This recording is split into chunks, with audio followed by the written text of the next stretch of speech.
while you've got space. Don't rush, yo. Whoever isn't coming.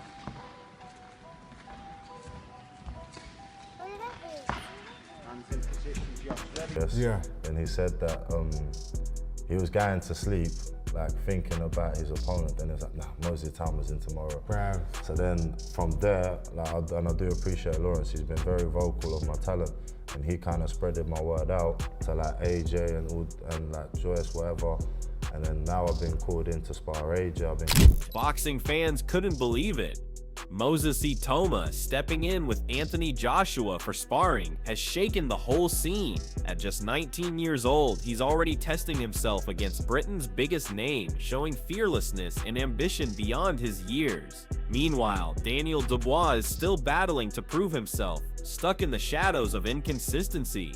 The contrast is clear. One fighter is already preparing for the elite, the other still searching for validation. This moment proves who's truly ready to carry the future of heavyweight boxing. That's it. That's better. That's nice. Nice. Keep it simple. With a bit of pressure. Let them come up. Defend, counter, and move. One shot or two. Don't go season. Stay on your back foot. That's it. On your back foot. Stay there. Even Tyson Fury was stunned. When Tyson Fury reacts, you know it means something. Watching Moses hold his own in sparring had the Gypsy King admitting he could dismantle past legends. That's the weight of real gym wars, proving yourself behind closed doors, where there's no hype, only truth. Meanwhile, Dubois can only dream of earning that kind of respect from sparring.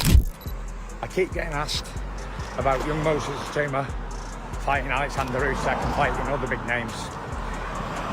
And my opinion is not someone who don't know boxing. My opinion is someone who has been there and won every single belt, won everything there is to win in boxing, and done very well.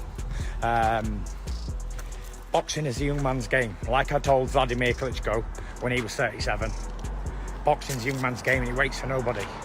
So here's the opinion, you've heard it here first. Moses Itauma will wreck all them old men out of the division. Usyk, AJ, Miller, whoever there is who's old, Zhang, fucking whoever else there is, Luis Ortiz, all these big names of the past are all a spent force. And even the world champion now, they took my belts and give them to Usyk, Moses will wreck him. Because he's a young man versus an old man. An old man can't mess with young men.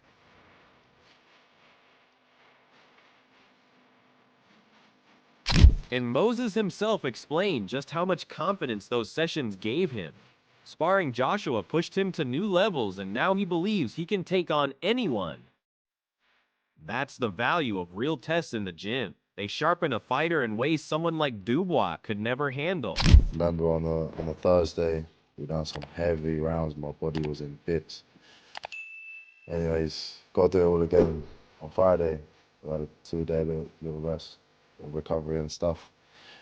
And on a Monday, it was back 6 rounds. Tyson goes, bring the heat, Moses, don't take it easy on me. I'm like, ah, cool. We have another scrap, then it's another session. It's just, it was just Even Fury backed this up, pointing directly to Moses' sparring. When a heavyweight champion singles you out for what you've shown behind closed doors, it speaks volumes. Sparring strips away excuses, revealing both strengths and weaknesses, and Moses proved he's operating on another level. Dubois won't earn that kind of recognition until he shows he can endure those same gym tests. I think he's a good kid. I've said in the past that I think he can be a champion, and I do think, just like I said with Jared Anderson, I think Jared and Moses are very both good fighters. However, there's a lot of temptation. There's a lot of stuff outside of boxing that... And Moses made it clear. Even other top names felt his power in sparring. When Lawrence Okolie shared rounds with him, he admitted Moses is something different. That kind of respect from an established champion says everything. Moses isn't just exchanging blows, he's making his mark. Meanwhile, Dubois has a history of fading when sparring gets intense, a contrast that highlights the gulf between them. obviously because he's only a little kid, and he said, he threw a jab and I slipped it. And then he said he was like, it must have been a mistake, but he threw another jab, I slipped it and I countered it. And he was like, bro, I didn't recover till the next round. And then he was like, okay, cool, now I've got to take this kid serious. Yeah. Then he said that he was going to sleep, like thinking about his opponent. Then he was like, nah, Moses Itauma's in tomorrow. Wow. And then Dubois himself tried to hype his comeback. He talks about being ready, but the reality is sparring has already exposed the difference. Moses is testing himself against Joshua and Okoli, earning respect the hard way, while Dubois is still trying to talk fans into believing. Words can only go so far. Real gym wars reveal who can bite down and who breaks. So Daniel, you're in the office for a meeting. Is there some fight news coming soon? Yeah, big news announcing soon. So I'll let these guys talk about it, but I'm gonna be well up for it and be coming back. Frank and Sam, we're excited for Daniel's return. I'm more excited by his t-shirt. Yeah. Big news. It's going to be a tough fight, a good fight, quality fight. Everybody's going to love it when they hear it. It's a big, big fight. Yeah. Daniel, you're excited? No, I'm 100% ready to go. Moses admitted Dubois gave him tricky moments in sparring, but that's exactly what he wants, challenges that sharpen his game. The difference is clear. Moses thrives on tough rounds to grow, while Dubois saves the struggle for fight night when it's too late to adjust. Every session with Dubois only adds to Moses' danger. Daniel Dubois, how are you getting on with Daniel, by the way? Do you even speak much? Like, how's it go? Yeah, you know what? I'm actually surprised. He's completely different to what he portrays, like what people think he actually is. Like, no, I was surprised, but yeah, no, training with Dubois it's been good. Obviously in that high altitude in Spain as well. Yeah, I can't really ask for a better prep camp. I think it was in that George Groves podcast. You talked about maybe your most difficult spot has been Daniel Dubois because he's not like a plodder. He moves. Yeah, no, it's literally styles makes fights, doesn't it? Yeah. And I think Dubois, his style is one of my trickiest. So yeah, it gels well. Even pundits are weighing in on Moses' sparring potential. Adam Smith places him firmly in the conversation with the best, which is remarkable after just a handful of camps. He carefully says Dubois maybe edges it, but that hardly sounds like conviction. The reality is clear. Moses' sparring reputation is soaring, while Dubois remains stuck under a cloud of doubt. When is he ready? I think he could beat most heavyweights in the world, with the exception possibly of Usyk and maybe Dubois, possibly edging. Of the top 3 or 4, he's not ready for them yet. Mackenzie hit the nail on the head. Sparring has turned this fight into a generational event, from kids in the gym to old school fans. Everyone is locked in because Moses has already shown in sparring he belongs at the top. Dubois can tease big news, but Moses has already made the real headlines behind closed doors. No dads, let's get that right. However, the intrigue that surrounds this fight, I've got young kids in my gym that are going to be tuning into this. 3 generations are going to watch it, aren't they? That's what's great. I mean, they're so excited about it. And that's why even promoters tread carefully about what's next. Eddie Hearn's hesitation tells its own story. He knows Moses has already proved in sparring that he can hang with the very best, but the fear is burning him too early.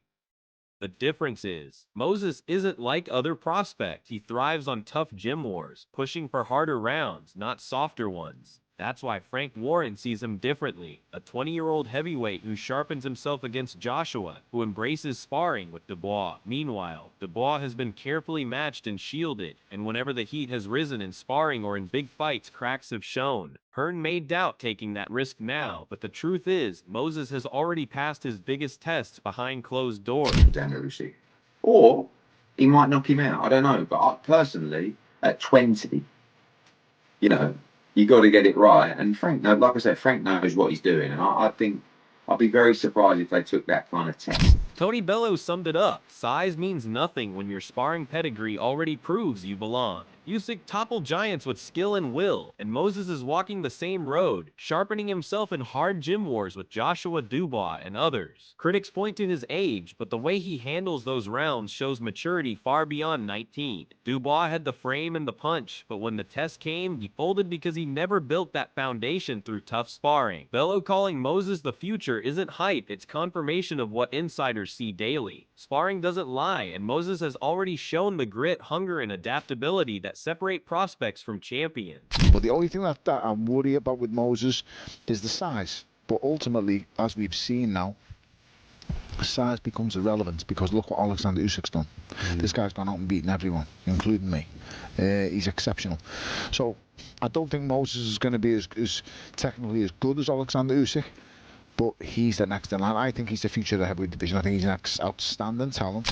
Carl Frampton tried to give Dubois some credit, suggesting he's better now, but the truth is clear. Sparring and fights keep showing us the same Dubois, dangerous early, but vulnerable when the pressure mounts. Moses, on the other hand, is earning respect from champions in the gym, proving himself in ways Dubois never has.